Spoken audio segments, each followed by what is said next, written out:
Don't know, he said let's throw him in the water. He was persuading him, he said kneel down and let's look at the water and all that, but he wouldn't. Because when we wouldn't get him down, Robert kicked him up and threw him on the floor, and that's where he got his bump on his head. 911. What's the address of your emergency? Waukesha County, Lenny. I'm transferring over a caller on Big Bend at the dead end just south of Rivera. And he came upon a 12-year-old female. She appears to be stabbed. She appears to be what? Stabbed. Stabbed? Correct. Okay. Sir, you still there? Yes. Hi, sir. So, are you with this 12-year-old female? Yeah, she says she's having trouble breathing. She said she was stabbed multiple times.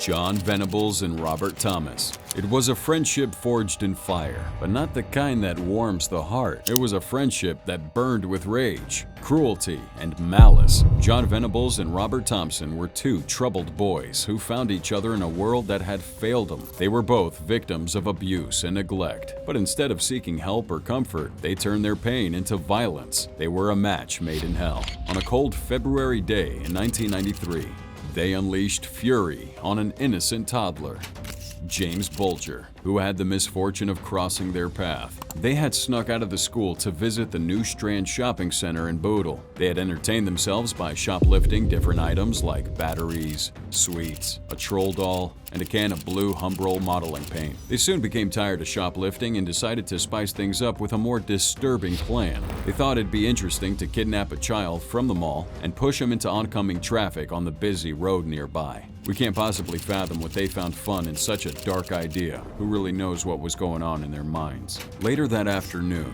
Denise and her 2-year-old son, James Bulger, entered A.R. Tim's butcher shop on the lower floor of the shopping center. While paying for her items, Denise momentarily let go of James's hand. It was only a short time later that she realized her son was missing. Little did she know that James had walked into the clutches of the two vile boys, setting the stage for a tragedy that would impact her life immensely. They abducted him from that shopping center, where they'd been stealing and causing mischief. John and Robert took this innocent kid to the Leeds and Liverpool Canal near the New Strand Shopping Center. They tortured him along the way, callously dropping him on his head, causing heavy injuries to his face, and made jokes about pushing Bulger into the canal. Undeterred by their heinous act, the boys walked about 2.5 miles across Liverpool.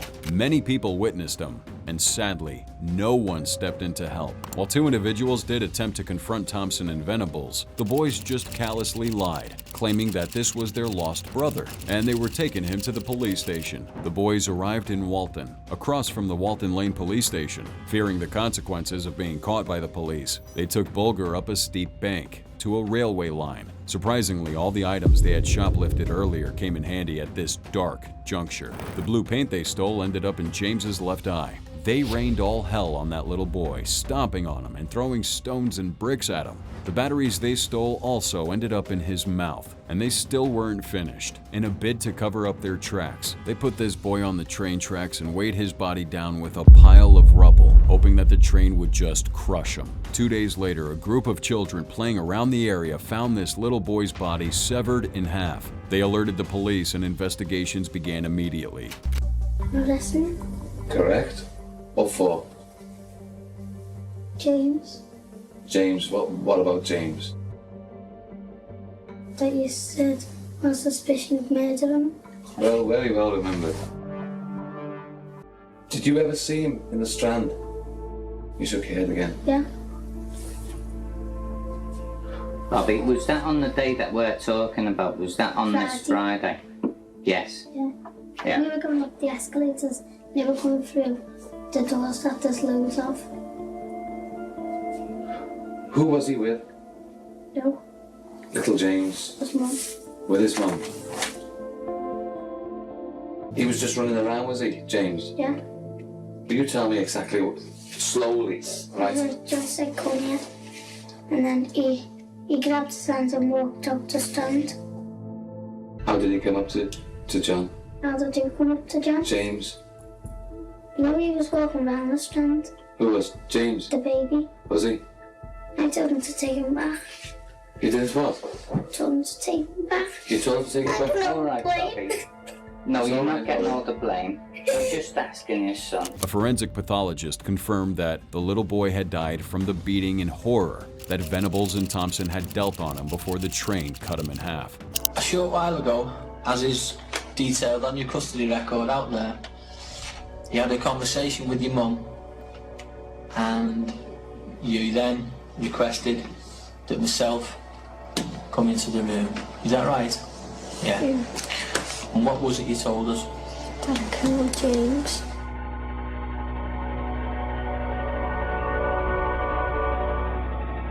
So we walked up to him and we were walking around with him and I took his hand. And whose idea was it to walk towards him? Mine. Was it? What did Then you it was Robert's idea to kill him. And we went outside to the canal. What for? Don't know, we said let's throw him in the water. He was persuading him, he said kneel down and let's look at the water and all that, but he wouldn't. Because when we wouldn't get him down, Robert kicked him up and threw him on the floor and that's where he got his bump on his head. What were you gonna, why were you taking him to Lotton Village? Don't know, we didn't know what to do. You walk along, where? To the train track. We took him on the rail track and started throwing bricks at him. I didn't throw any bricks because Robert said pick a brick up and throw it. I just threw it on the floor. What was Robert saying while he was doing all this? He was saying stay down, you stupid dick and all that. Why did he want him to stay down? Don't know. Wanted him dead, probably. Where did the stones in the bar hit him? In the head. And you say the bar knocked him out? Yeah. Onto the railway track. And what happened then? No, he was just lying there. Just finished now because I can't speak anymore. The police also suspect that they assaulted him sexually since they found his body naked, waist down, and the foreskin of his penis forcefully pulled back. There were speculations that they sodomized this little boy with batteries. However, there was no physical evidence to prove that claim. On February 20th, 1993, Thompson and Venables faced charges of abduction and murder. Their guilt was pronounced on November 24th, making them the youngest convicted murderers in modern British history. The sentence handed down was indefinite detention, and they remained in custody until June 2001. At the time, the parole board recommended their release on a lifelong parole upon the boys turning 18, complete with new identities. It was a crime that shocked and horrified the nation, and one that still haunts the memory of many. What drove two 10-year-old boys to such extremes of evil, no one will ever know. However, in 2010, Venables returned to prison upon discovering sexually abusive images of minors in his possession. Morgan Geyser and Anissa Weir. On a sunny morning in May 2014, three 12-year-old girls were ready for a game of hide-and-seek in a wooded park in Waukesha, Wisconsin. But what seemed like harmless fun turned into a nightmare as two of the girls, Morgan Geyser and Anissa Weir, attacked their friend, Peyton Luttner, with a kitchen knife, stabbing her 19 times. Their motive? To please a fictional character they believed was real, Slender Man. Now, Slender Man is this tall, thin, faceless creature that stalks and abducts children, according to online stories, images, games, and videos that have gone viral since 2009. Geyser and Weir became obsessed with Slender Man and thought that by killing Luttner, they would prove their loyalty to him and become his proxies. They also believed that he would spare their families from harm and that they would join him in his mansion in the Nicolet National Forest. They set their plan in motion during Morgan's slumber party, organized by her mother. The girls initially aimed to kill Peyton Luttner in her sleep that night, but something changed in their minds. Instead, they decided to carry out their sinister plot the next day at a nearby park. On May 31st, 2014, Morgan and Anissa lured Luttner into the secluded woods near a park in Waukesha, Wisconsin. They deceitfully engaged her in a game of hide-and-seek,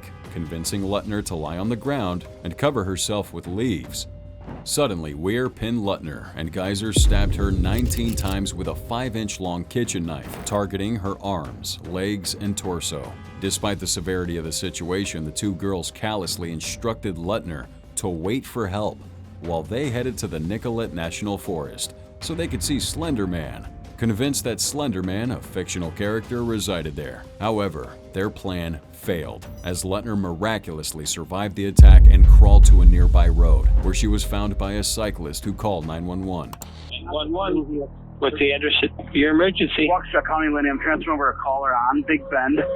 At the dead end just south of Rivera. And he came upon a 12-year-old female. She appears to be stabbed. She appears to be what? Stabbed. Stabbed? Correct. Okay. Are you still there? Yes. Hi, sir. So are you with this 12-year-old female? Yeah, she says she's having trouble breathing.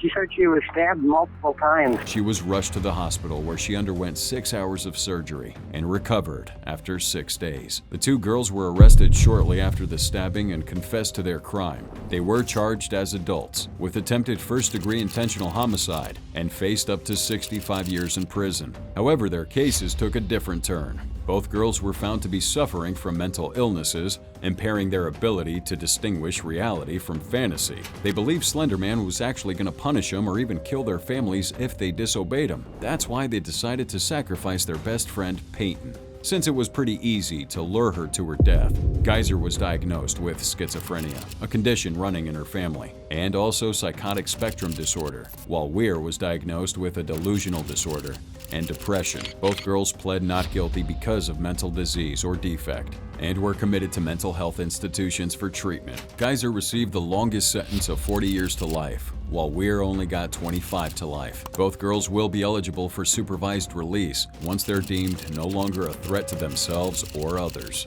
In September 2021, Weir petitioned for early release, claiming that she had made significant progress in therapy and regretted her actions. Her request was granted by a judge, and she was released in November 2021 under strict conditions and supervision until the age of 37. Eric Smith. Now, if you ask any kid today what their favorite thing to do is, you'll probably hear things like playing with toys, video games, reading stories, and a lot of other fun things. However, Eric Smith preferred to torture and harm animals and watch them writhe in pain. But soon that hobby would involve a little boy. Born in 1979 in Steuben County, New York, the seemingly cute Eric had a troubled upbringing. With his fiery red hair, large ears, and thick glasses due to poor eyesight, he didn't quite fit in with his peers.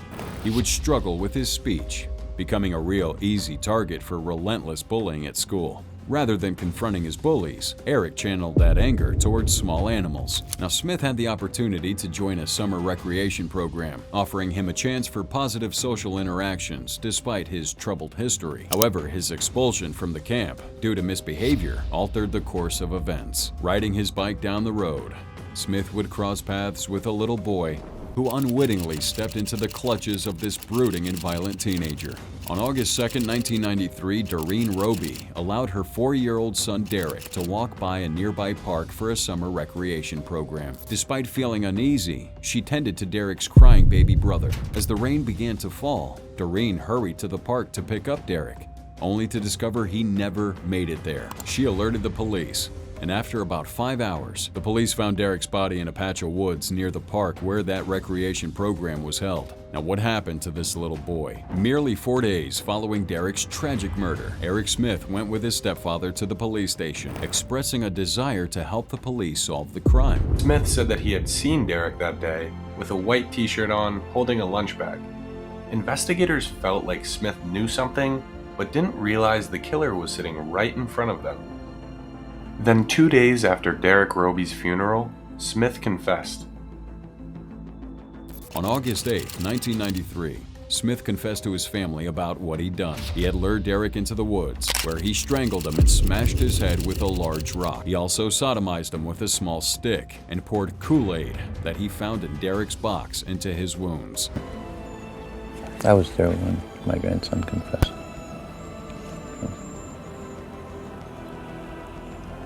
And it was terrible.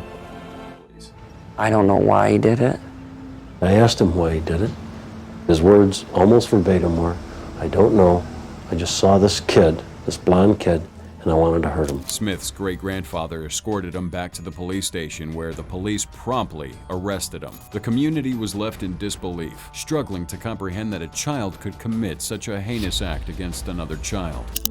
When this terrible thing was done, I think everybody, including myself, thought it was an adult. And how could anybody do such a terrible, terrible thing? Now, during Smith's trial, a defense psychiatrist diagnosed him with an intermittent explosive disorder, a mental condition known for causing unpredictable and violent behavior. Despite thorough medical examinations, including brain function and hormone level tests, no clear explanation emerged for his violent tendencies. The prosecution argued that such a disorder was uncommon for someone of Eric's age. Eric Smith faced trial as an adult and was convicted of second-degree murder on August 16, 1994. What do you think is going to happen? So you find the defendant guilty of murder in the second degree? Yes. Is that unanimous? Yes. The court sentenced him to 9 years to life in prison, the max penalty for a juvie murderer. In 2001, they took him from the juvenile facility to the state prison, and from 2002 until January 2020, Eric Smith was denied parole 10 times. In 2012, during one of his parole hearings, Eric expressed a willingness to live in a shelter or a halfway house if released. NYTV. Day to him is, I'm not the same person. There's not a day that goes by in some way, shape, or form that I'm like forced to remember what I did. I'm automatically thinking I killed Derek, and the pain that I caused Dale and Doreen Logan. Promised never to return to Savona. Finally, on February 1st, 2022, after his 11th attempt, Eric Smith was granted parole and released from prison. And that wraps up today's video. If you did enjoy it, please check out this next one, and don't forget to subscribe.